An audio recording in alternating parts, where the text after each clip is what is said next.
You're listening to the Cat Breeder Sensei Says podcast. This is your show host, April Catito, and in this episode, we're going to be getting some tips for your kitten room and your nursery setup.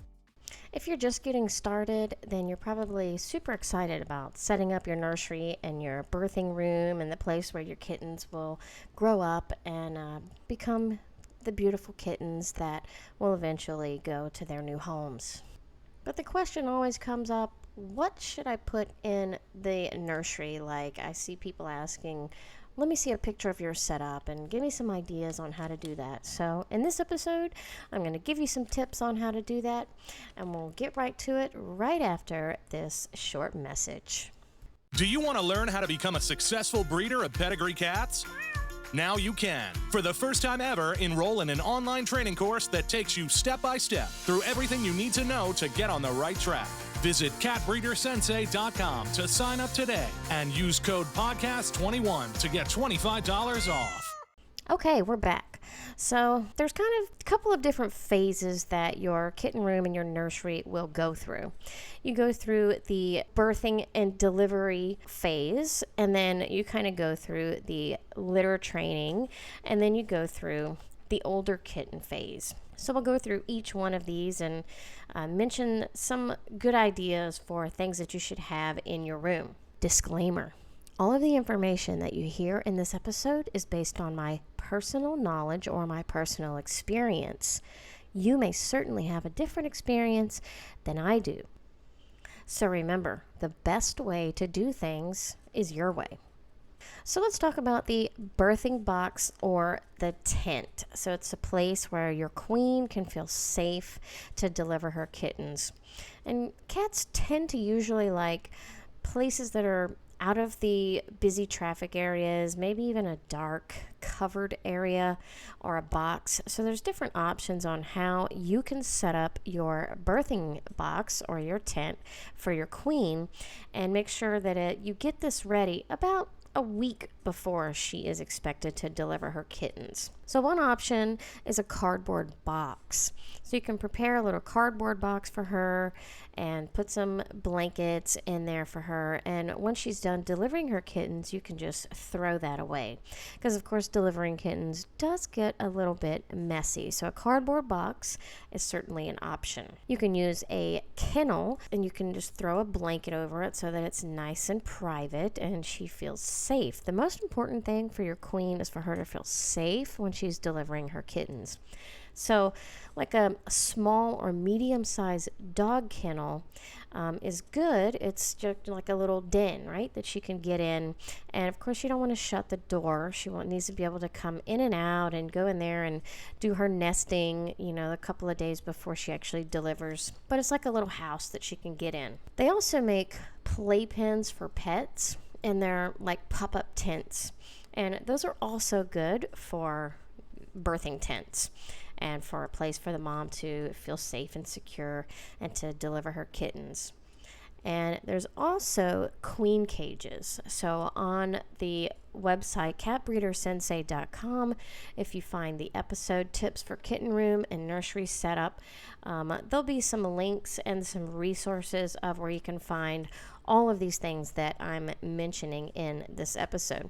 But there's queen cages that many breeders use that you put your queen in. It has a little delivery tray, place for her to get away, and it's really just temporary, a place for her to safely deliver her kittens and to raise them up for a few weeks. Now, in any of the birthing boxes and tents, you can line those with a variety of different things.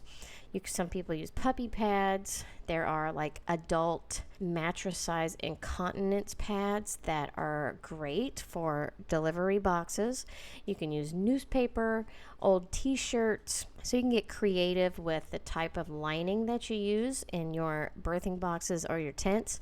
Just be careful not to use like terry cloth towels or anything that the newborn kittens can snag their nails on and get caught on, because remember, the kitten nails are not retracted for a few weeks. So just make sure nothing in there is terry cloth. So in the birthing area, you'll also want to have food, water, and of course, litter.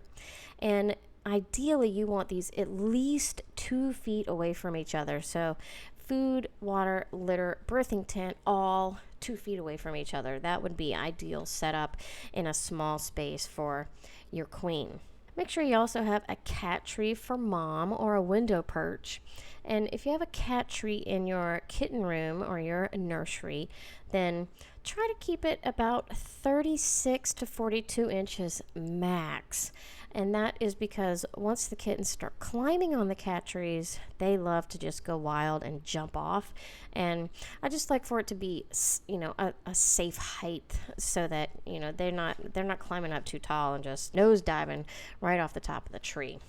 So the birthing tent or the box that you put them in, the kittens usually stay in that for about 3 weeks. So somewhere around 3 to 4 weeks, they're going to want to start coming out of that and exploring their environment a little bit further than what they've been in for the first few weeks of life. Once they start wanting to come out and exploring the world a little bit more, and they want to start leaving the tent, that's when you can decide to change what they're in at that point. And it all depends on, how you have it set up.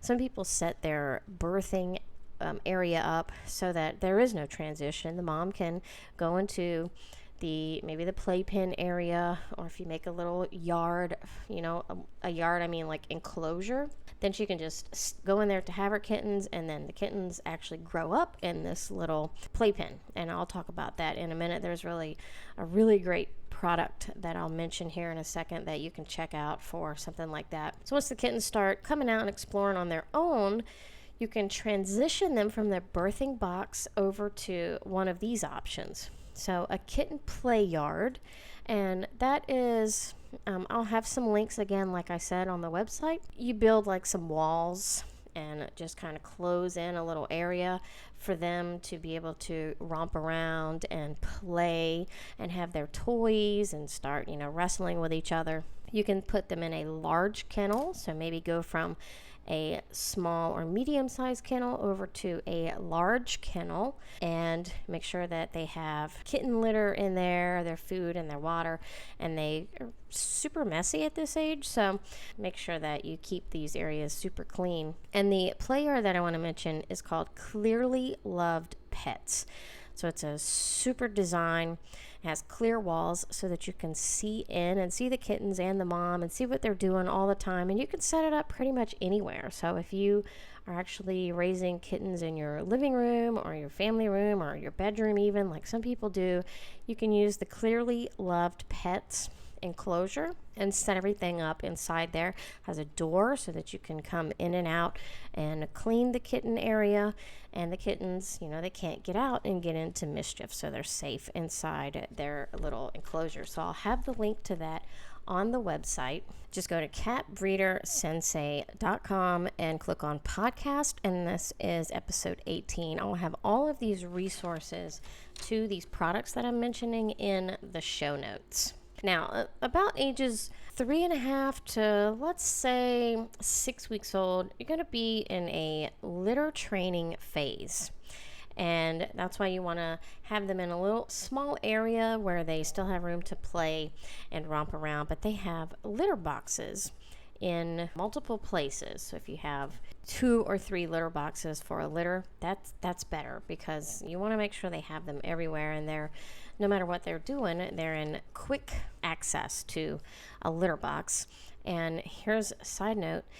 Try some Litter Attract by Dr. Elsey's. It's just some stuff that you sprinkle in your litter box, and it does wonders. Just steps on the gas a little bit with the litter training. I have found that it probably cuts the litter training time down by about a week just by using the Litter Attract. Now, by 6 or 7 weeks old, somewhere in between that, the whole litter should be entirely litter trained. Now remember, this is kind of generally speaking. Sometimes the babies are litter trained by 4 weeks or 5 weeks, and sometimes it takes them a little bit longer.